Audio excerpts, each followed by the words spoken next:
Capítulo 2. Espiritualidade exagerada. Mateus capítulo 4, versículo 2. E depois de jejuar 40 dias e 40 noites, teve fome. Em 2007, quando eu já havia atingido o auge de meu peso, uma amiga da nossa família, Rosalind Fácil, que iniciou e lidera o ministério Sabaoth com base em Milão e com dezenas de igrejas espalhadas pela Itália e outros países, fez-nos uma visita em Curitiba. Outra irmã, uma médica, acompanhava na ocasião. Tão logo entrou em minha cabeça a expressão de susto ao reparar meu tamanho não pôde ser disfarçada. Ela foi direto ao assunto. Pastor, perdoe-me, você sabe que eu sou médica e não posso deixar de externar minha preocupação com o fato de que você está cada vez mais pesado. Por isso preciso perguntar, você fez algum check-up médico recentemente? Sim, fiz há uns 2 meses, respondi. Quais foram os resultados? Indagou ela. Excelentes, está tudo bem. Diante de sua cara de descrença, pedi que minha esposa buscasse os exames, o que ela dispensou, dizendo não ser necessário. Depois de questionar se o check-up havia sido conduzido por um cardiologista e se as taxas de colesterol, triglicerídeo, glicose e pressão sanguínea estavam mesmo em ordem, eu garanti que sim, enfatizando. Está tudo perfeito. E o que seu médico lhe disse? Ela indagou. Eu, todo orgulhoso, respondi. Ele jogou meus exames na mesa, visivelmente aborrecido, e disse que eu tinha mais sorte do que juízo, que achava surpreendente que alguém com mais de 150 quilos estivesse com resultados tão bons. Naquele momento, com toda a franqueza, ela replicou: Pastor, perdoa-me por discordar da fala desse médico. Você não está tendo sorte, só está ganhando tempo. É que você ainda é novo. Eu estava com 34 anos na época e ainda não deu tempo de as consequências de seu descuido se manifestarem. Ela arrematou a conversa com a frase que aguilhou minha consciência pelos anos seguintes. O corpo é como um cartão de crédito. Primeiro você o usa e depois chega a fatura, cobrando aquilo que você gastou. Por enquanto, você só está gastando e muito, mas eu garanto que daqui a pouco a fatura chegará e chegará bem alta. Ainda tentei lutar contra aquilo, resmungando em meu íntimo. Que nada, eu sou um homem de Deus, como se exercer fé fosse uma forma de anular leis criadas pelo próprio Deus para serem respeitadas e obedecidas na dimensão natural. Eu, naquela época, achava que podia ser irresponsável e depois, pela fé, abortar a colheita de minha semeadura de negligência quanto ao cuidado do corpo. Como podemos ser tão insensatos e ainda espiritualizar nossos erros? Cerca de 2 anos depois daquela conversa, a tal da fatura chegou, e ela veio mais rápido do que eu esperava, como já afirmei. Primeiro chegou na conta da pressão alta e pouco depois a fatura do diabetes. Fiquei chocado. Descobri que mesmo sendo um homem de Deus, eu era vulnerável às consequências de minhas escolhas. Percebi tardiamente, ainda que não tarde demais, que meu corpo sofreria os resultados das leis naturais sob as quais fora criado para viver, e, portanto, não era certo tratar o assunto com uma espiritualidade exagerada. Com o choque daquela constatação, resolvi ouvir os conselhos médicos e mudar a maneira de me alimentar. Cortei a ingestão de açúcar, diminuí drasticamente o consumo de trigo refinado, o que inclui pães e massas, passei a dar preferência a legumes e saladas e em cerca de 1 ano perdi quase 30 quilos. Embora não fosse todo o peso que eu deveria eliminar, foi o suficiente para normalizar a pressão e o açúcar no sangue.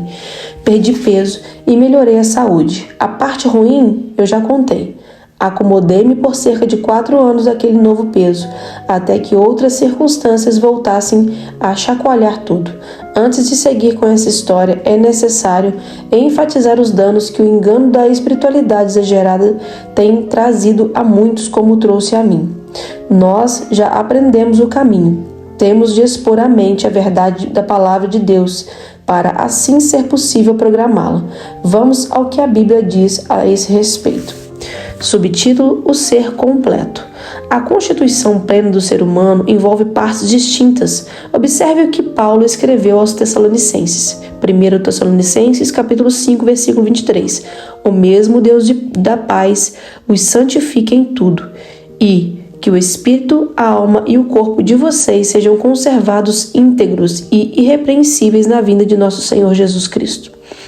A palavra grega que Paulo usou nesse versículo, traduzida por em tudo, é holoteles, que significa perfeito, completo em todos os aspectos. O conceito é de uma santificação completa, o que se confirma com outras traduções, o santifique inteiramente, na Nova Versão Internacional, ou os torne santos em todos os aspectos, Nova Versão da NVT. O que compõe o ser humano inteiro? Quais são as partes do todo? O apóstolo declarou que o ser humano completo é composto por espírito, alma e corpo. Isto é, temos aqui o que na teologia é classificado como tricotomia, a divisão tríplice de nosso ser integral. Por consequente, entende-se do recado aos Tessalonicenses que a santificação total abrange as três partes que integram o ser humano.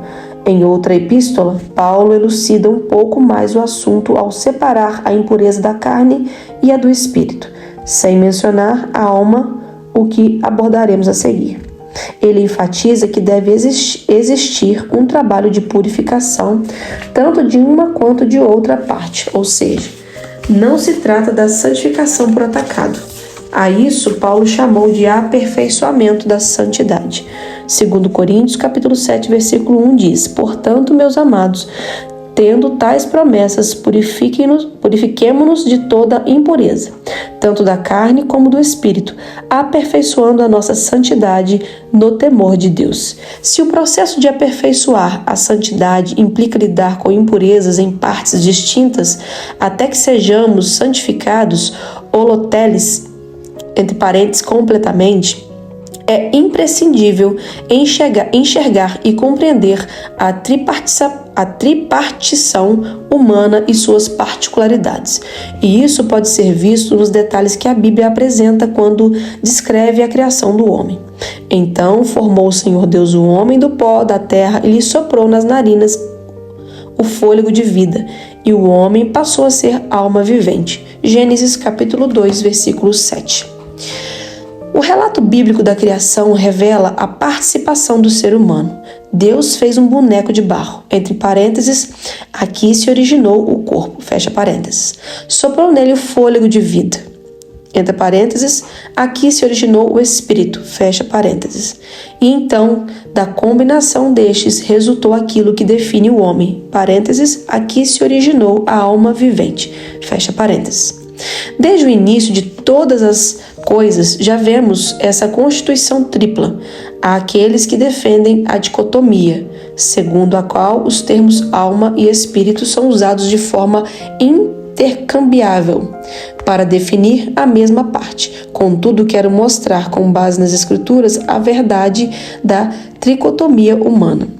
Por isso, não desanimamos, pelo contrário, mesmo que o nosso homem exterior se corrompa, contudo, o nosso homem interior se renova de dia em dia. 2 Coríntios, capítulo 4, versículo 16.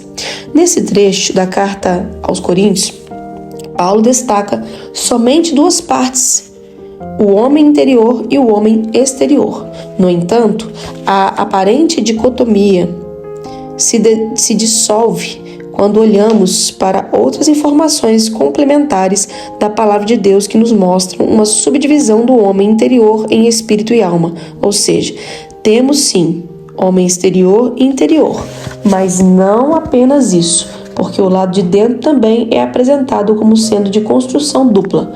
Observe outros versículos. Em Isaías 26, versículo 9 diz: Com minha alma suspiro de noite por ti, e com o meu espírito dentro de mim eu te busco ansiosamente. Então Maria disse, agora Lucas capítulo 1, versículo 46 e 47. Então Maria disse: A minha alma engrandece ao Senhor, e o meu espírito se alegrou em Deus, meu Salvador. Agora, Hebreus capítulo 4, versículo 12. porque a palavra de Deus é viva e eficaz e mais cortante do que qualquer espada de dois gumes, e penetra até o ponto de dividir alma e espírito, juntas e medulas, e é apta para julgar os pensamentos e propósitos do coração. O trecho de Hebreus, em especial, ilustra bem a separação juntas e medulas. Estão próximas, mas são distintas. O mesmo conceito é verdadeiro quanto a espírito e alma. Estão juntos, mas são diferentes um do outro e ainda podem ser separados. Essa subdivisão do homem interior também é constatada na tipologia do tabernáculo de Moisés, considerado no lugar da habitação de Deus. Ele possuía duas partes visíveis, a coberta, entre parênteses, a tenda da congregação, fecha parênteses, e a descoberta, parênteses, átrio exterior, fecha parênteses. Contudo, seria equivocado chamá-lo de bipartido, visto que a tenda da congregação, por sua vez, era composta por dois ambientes, o lugar santo e o santo dos santos, o lugar santíssimo, separados apenas por um véu. Hoje, o homem é chamado nas Escrituras de morada de Deus, Efésios capítulo 2, versículo 22, e o santuário de Deus, 1 Coríntios, capítulo 3, versículo 16, pois o Espírito Santo nele habita. O ser humano é o atual tabernáculo do Senhor. Assim como o interior do tabernáculo de Moisés, o interior do tabernáculo humano também é subdividido em duas partes, espírito e alma. Em suma, o que as Escrituras ensinam é que somos homem exterior, corpo, e homem interior, alma e espírito. Em ordem de relevância, espírito, alma e corpo. Somos tripartidos, divididos em três partes distintas, e a obra santificadora também difere em cada uma delas, pois são partes distintas que requerem atenção e cuidados distintos. Espiritualidade versus natural. Nosso entendimento sobre o homem integral, entre parênteses, espírito, alma e corpo, fecha parênteses, inevitavelmente afetará nossa maneira de lidar com aspectos práticos da vida cristã. Durante muito tempo, questões que muitos cristãos não consideravam espirituais eram classificadas como sem valor. No entanto, o homem não é somente um ser espiritual, ele também é constituído de alma e corpo. E nessas duas dimensões há necessidades que não serão supridas apenas pelo que é espiritual. Por exemplo, Adão, o primeiro homem, quando estava no Éden, antes da queda, encontrava-se em perfeita comunhão com Deus, que o visitava diariamente. Ele não tinha nenhuma necessidade espiritual, não suprida. Contudo, as Sagradas Escrituras nos mostram que o próprio Criador reconheceu que o homem estava solitário, de modo que decidiu criar-lhe uma companhia, uma esposa. Gênesis capítulo 2, versículo 18.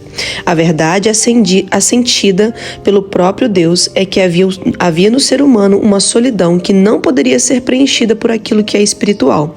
O que o homem apresentava era uma necessidade distinta na esfera emocional.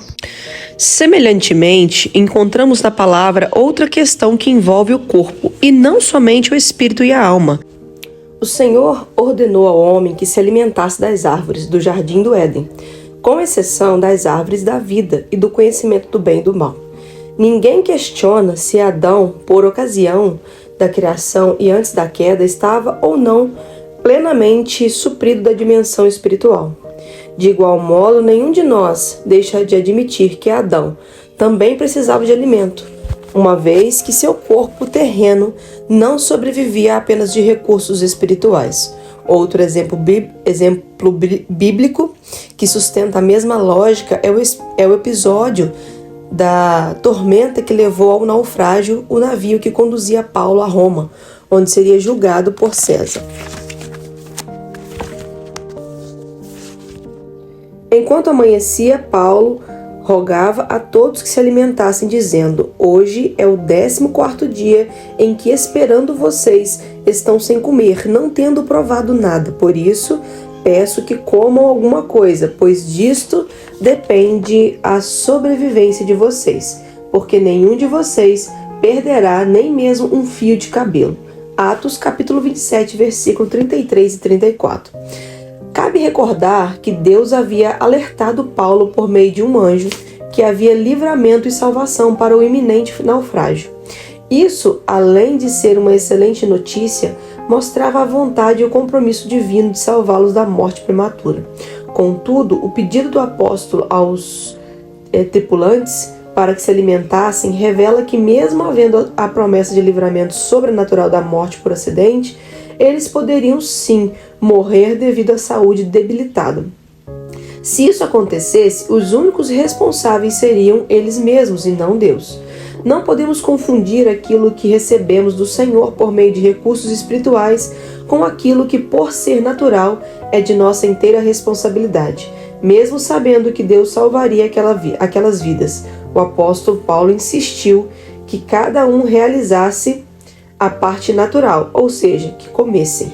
Depois que o navio encalhou e começou a ser destruído, o comandante ordenou que os que soubessem nadar fossem os primeiros a lançar-se ao mar e alcançar a terra. Atos capítulo 27, versículo 43.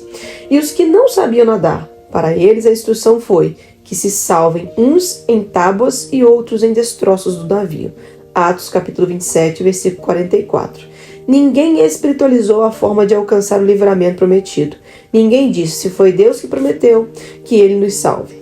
Nós nos recusamos a nadar ou boiar agarrados em destroços, porque a intervenção tem de ser espiritual. Nada disso.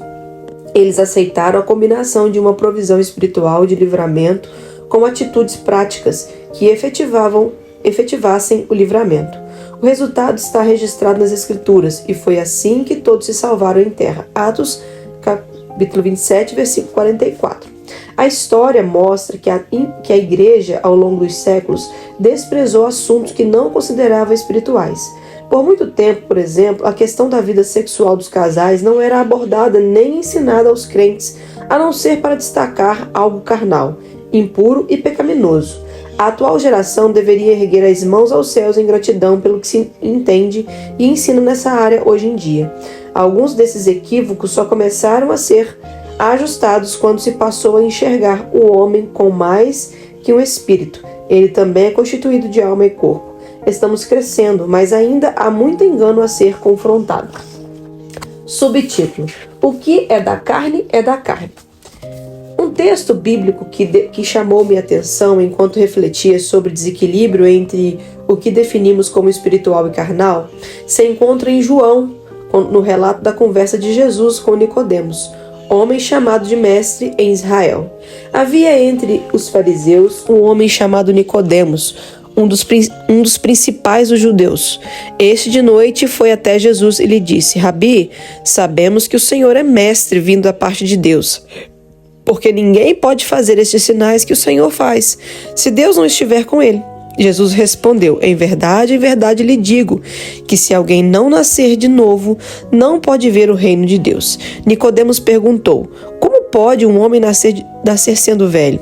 Será que pode voltar ao ventre materno e nascer uma segunda vez? Jesus respondeu: em verdade lhe digo, quem não nascer da água e do Espírito não pode entrar no reino de Deus. O que é nascido da carne é carne, e o que é nascido do Espírito é Espírito. Não fique admirado por eu dizer: vocês precisam nascer de novo. João capítulo 3, versículo 1 ao 7. A conversa gira em torno da verdade do novo nascimento, uma questão que Nicodemos, a princípio, não conseguia entender. Na visão dele, era necessário voltar ao ventre materno e repetir o nascimento natural. Para esclarecer seu equívoco, Jesus explica: o que é nascido da carne é carne, e o que é nascido do Espírito é Espírito. O novo nascimento é essencialmente espiritual, e dessa dimensão espiritual deve ser entendida e desenvolvida em nossa vida. Contudo, isso não muda o outro aspecto destacado por Cristo. O que é nascido da carne é carne. Não deixamos de ser seres físicos, naturais, só porque espiritualmente nascemos de novo.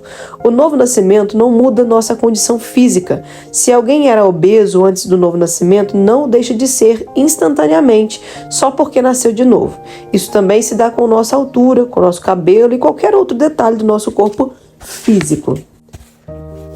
As experiências espirituais não anulam a simplicidade da vida natural, que assim como o âmbito espiritual também funciona debaixo dos princípios que Deus estabeleceu. O fato de Jesus ser o Filho de Deus, por exemplo, não o isentou de lidar com as necessidades físicas enquanto esteve em um corpo terreno. Jesus teve fome, Mateus capítulo 4, versículo 2. Teve sede, João capítulo 19, versículo 28. Sentiu cansaço, João capítulo 4, versículo 6. E precisou oferecer a seu corpo natural os devidos cuidados. Jesus teve de comer e beber, Lucas capítulo 7, versículo 34. Descansar e dormir, Mateus capítulo 8, versículo 24.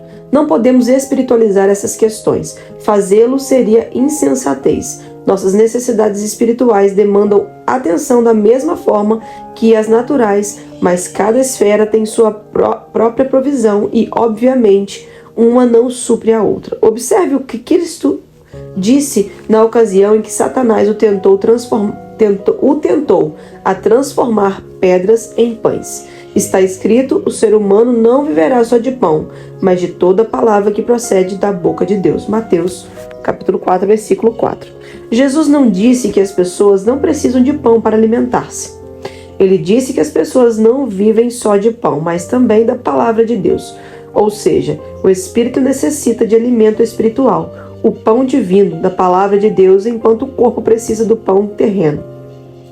São dimensões distintas e cada uma tem necessidade própria de provisão alimentar. Não podemos inverter as coisas. O pão terreno não tem propósito de alimentar o espírito, assim como a palavra de Deus não tem o propósito de alimentar o corpo. Apesar da simplicidade dessas constatações, muitos, na prática, por meio de seu estilo de vida, parecem ignorá-las completamente. Cuidados naturais. Encontramos na Bíblia um conselho de Paulo a Timóteo sobre não espiritualizar aquilo que é natural. Não beba somente água, beba também um pouco de vinho por causa do seu estômago e das suas frequentes enfermidades. 1 Timóteo, capítulo 5, versículo 23. Sabemos que Deus é um Deus que cura. Um dos nomes com os quais ele se revela nas Escrituras é Jeová Rafá, que significa o Senhor que sara. Êxodo, capítulo 15, versículo 26. Há promessas e relatos de cura em toda a Bíblia, bem como na vida e no ministério de Paulo. Entretanto, não vemos o apóstolo aconselhando seu discípulo a apenas orar e aplicar fé para resolver o problema. Também não encontramos nenhuma indicação de que Paulo tenha orado pelo assunto. Ele tão somente deu um conselho prático. Especula-se que o motivo de acrescentar vinho à ingestão de bebidas devia-se à má qualidade da água onde Timóteo se encontrava. Isso, porém, é mera inferência. A verdade é que não sabemos ao certo qual foi a água.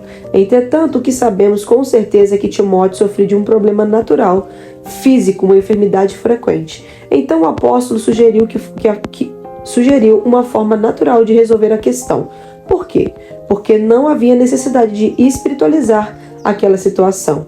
Hernandes Dias Lopes, comentando a primeira epístola de Paulo a Timóteo, afirma: Timóteo era um homem tímido e doente, cuidava dos outros, mas estava descuidando de si mesmo. Precisava dar atenção à sua saúde para poder cuidar da igreja. As pressões do ministério são enormes e Timóteo estava à frente da maior igreja da época, e a igreja de Éfeso. Éfeso era a capital da Ásia Menor, uma cidade complexa e com muitos desafios. Os falsos mestres perturbavam a igreja, e Timóteo precisava lidar com essas pressões que vinham de fora e também com as tensões que vinham de dentro da igreja. O desgaste emocional e os reflexos que esse desgaste tinham na saúde de Timóteo levaram Paulo a orientar o jovem pastor a cuidar de sua saúde. O ideal romano era uma mente sã num corpo são. Os efeitos benéficos do vinho como remédio contra distúrbios dispépticos, tônico de forma de contrabalancear os efeitos da água impura, eram geralmente reconhecidos na antiguidade. O vinho era usado tanto para doenças físicas como emocionais. Provérbios 31, versículo 6. O pai da medicina, Hipócrates, recomendava 12 moderadas de vinho a pacientes para os quais a água sozinha faria mal ao estômago. Plutarco declara que o vinho é a mais útil das bebidas e o mais agradável dos remédios. Paulo é enfático em dizer que Timóteo, por motivos terapêuticos, deveria usar um pouco de vinho e não muito vinho. É claro que esse texto não pode e nem deve ser usado para justificar o consumo de álcool. Paulo se refere a cuidados medicinais e não a uma licença para beber. De acordo com William Barclay, Paulo simplesmente está dizendo que não há nenhuma virtude em um ascetismo que faz ao corpo mais mal do que bem.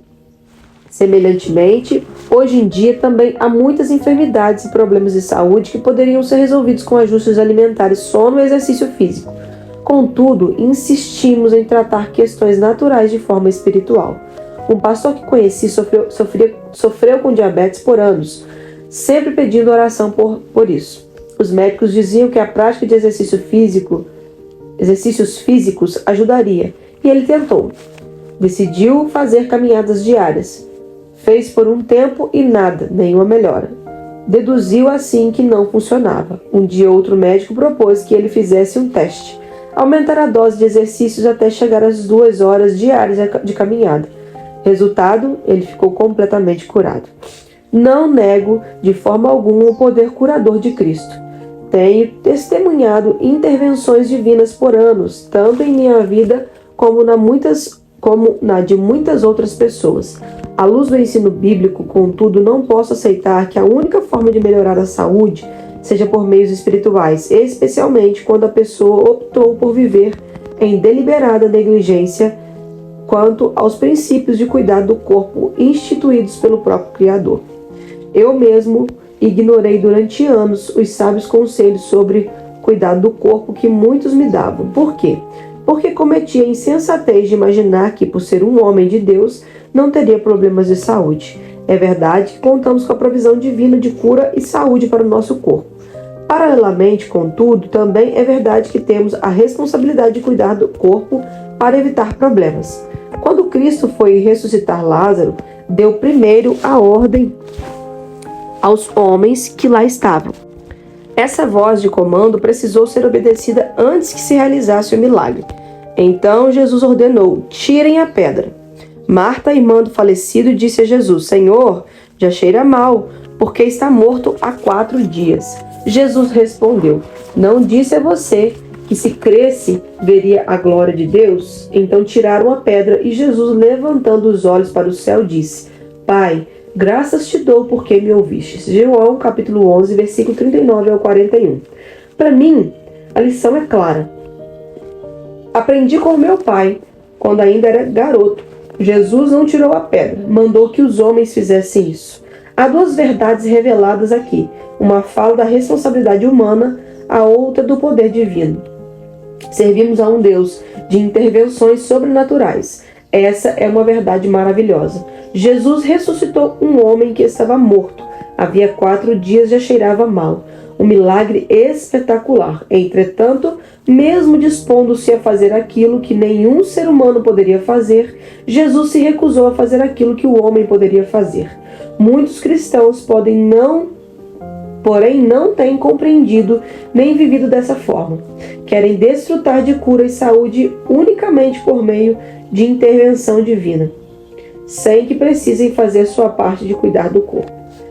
Sabedoria da prevenção. Melhor do que a possibilidade de apenas corrigir determinados problemas é saber que podemos preveni-los. De igual modo, mais importante do que buscar a intervenção divina em nossa saúde é saber preservá-la. É melhor prevenir do que remediar, já diziam os antigos.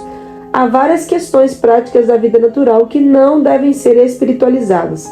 A relação íntima do casal é uma delas. A Bíblia nos revela que precisamos dar a devida manutenção a esse aspecto da relação conjugal. E não se faz isso de forma espiritual, mas de maneira prática, natural. Não se privem um ao outro, a não ser talvez por mútuo consentimento por algum tempo, para se dedicarem à oração. Depois retomem a vida conjugal para que Satanás não tente vocês por não terem domínio próprio. 1 Coríntios, capítulo 7, versículo 5. As Sagradas Escrituras orientam aos cristãos de forma bem clara nessa matéria. Um casal não deve se privar da sua vida de intimidade física e sexual. Esse é o contexto da afirmação de Paulo aos Coríntios. A orientação divina explicou: ainda há exceção.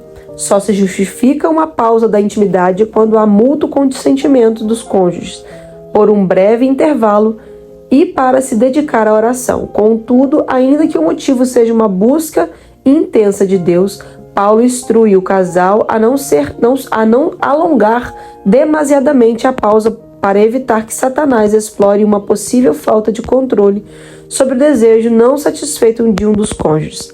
Sempre ouvi que a forma de manter o diabo longe era por meio da oração, e isso é verdadeiro. Entretanto, quando o assunto é o casamento e a relação íntima dos cônjuges, a palavra de Deus nos revela que, apesar da oração, a negligência de cuidado com as necessidades sexuais do cônjuge abrirá uma porta para a tentação de Satanás em vez de mantê-lo longe. Isso é muito sério. Se o casal quiser espiritualizar sua relação e viver só de oração, acabará criando um ambiente de vulnerabilidade que poderá destruí-lo. Isso é claro. Não diminui o valor da oração, mas mostra que devemos entender a responsabilidade de também cuidar de forma bem prática daquilo que é natural. O fato de Deus desejar abençoar espiritualmente o matrimônio não dá a ninguém o direito de negligenciar a responsabilidade de cuidado físico e emocional com o cônjuge. Igualmente, o fato de Deus ter feito promessas de cura e saúde não nos dá o direito de negligenciar o cuidado com o nosso próprio corpo. Observe outro exemplo nessa prática da vida espiritual, que é a ordem divina para a prevenção para a prevenção de acidentes em uma casa. Quando você construir uma casa nova, faça um parapeito no terraço para que você não traga culpa de sangue sobre a casa, se alguém de algum modo cair do terraço. Deuteronômio, capítulo 22, versículo 8. Apesar de a Bíblia conter promessas de proteção para o povo de Deus, nela também há ordens de prevenção e cuidado. O Senhor estabeleceu um princípio claro. Se a casa tem terraço, precisa ter parapeito também. Para quê? Para evitar acidentes. A prevenção é prática e não pode ser ignorada pelo fato de existir uma provisão espiritual e proteção. Não há na Bíblia orientação para que pessoas fiquem orando para que outras não caiam do terraço. A instrução divina é para que se construam parapeitos. É importante ressaltar que se alguém caísse por falta de parapeito e viesse a machucar-se ou falecer, a culpa do sangue viria sobre o dono da casa que não preveniu o acidente. Apesar disso, muitos têm se recusado a construir parapeitos em diversas áreas da vida e, tristemente, ainda atribuem os acidentes à vontade de Deus, como se tudo fosse inevitavelmente regido apenas por um plano superior divino, e não pelas próprias escolhas individuais. E o pior é que agimos assim, muito embora Deus tenha mostrado claramente como os acidentes poderiam ser evitados. Temos uma responsabilidade para com a prevenção, e ela é nossa, não de Deus. Tentar Deus. Quando Jesus foi tentado no deserto, uma das propostas do maligno foi que Cristo espiritualizasse o que é natural. Observe.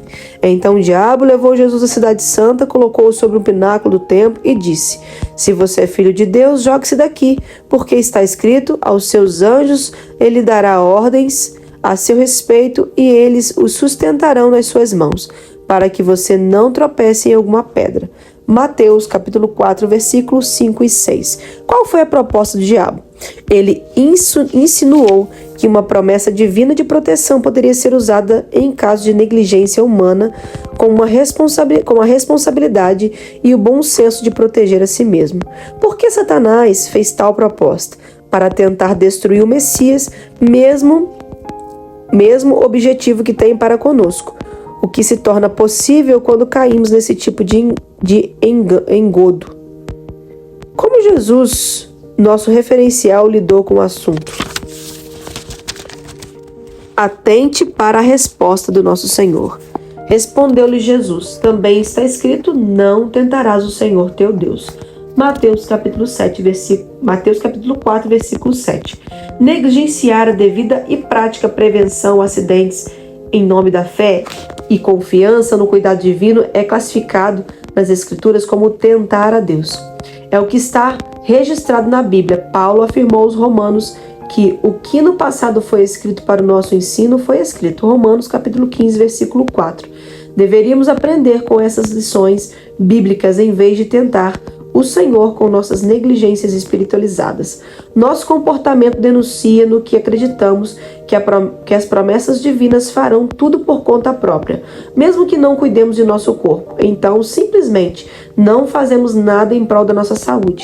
Estamos tentando a Deus quando agimos assim. Com efeito, precisamos parar de espiritualizar aquilo que é natural. Muitas desgraças poderiam ser evitadas caso agíssemos corretamente. Simples assim. Muitos crentes acreditam ao Senhor e às suas escolhas soberanas a razão de toda e qualquer tragédia na vida deles. Atribuem e transferem a Deus a responsabilidade por tudo o que os acomete. A palavra de Deus não concorda com isso. Pelo contrário, mostra que há circunstâncias que enfrentamos desnecessariamente pelo simples fato de não darmos ouvidos à advertência divina. Foi o que o apóstolo Paulo reconheceu a bordo daquele navio que, depois de uma grande tempestade, acabou naufragando próximo à ilha de Malta.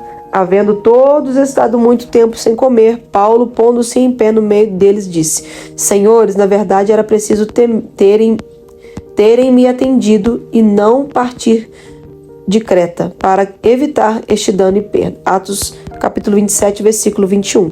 O apóstolo havia advertido a não seguir viagem, mas o centurião responsável deu mais crédito ao dono do navio e ao piloto. Atos capítulo 27, versículo 9 ao 11. Ainda que o Senhor tenha tirado proveito daquela situação, houve evangelização dos moradores da ilha por meio de Paulo, não significa que precisava ter acontecido daquela forma. Pelo contrário, o apóstolo Paulo afirmou que a perda poderia ter sido evitada. Sofri durante o período em que mantive o excesso de peso de vários problemas na coluna, o que incluía algumas hérnias. Por meio de intervenção divina, sobrenaturalmente recebi curas e melhoras, mesmo quando os médicos diziam ser impossível. A cada intervenção divina eu me tornava ainda mais confiante na atitude errada. Não me preocupar com o cuidado de meu próprio corpo. Pensava comigo, eu tenho à minha disposição cura e saúdes divinas. Certo dia, enquanto orava, fui surpreendido com uma advertência clara do Espírito Santo em meu íntimo. Eu não suspenderei para sempre as leis da natureza em seu favor. Comecei a perceber a partir daquele dia que as manifestações de cura, expressões de amor e misericórdia divinos, não deveriam ser uma desculpa para a deliberada negligência no cuidado do corpo.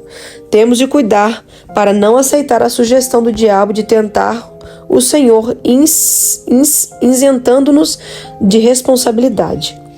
Podemos estar mascarados com uma espiritualidade exagerada, tendo atrás das máscaras faces doentes, que não precisavam estar assim, caso houvesse um cuidado responsável de ordem natural e prática com a saúde do corpo. Não é porque somos espirituais e nossa prática é o céu que podemos negligenciar o corpo que Deus nos deu para cuidar enquanto ainda estamos nesse mundo. Nossas escolhas, principalmente aquelas que tomamos em contrariedade às advertências divinas, trarão consequências. E isso vale para todas as áreas de nossa vida, incluindo a saúde. Falarei mais acerca disso no capítulo a seguir.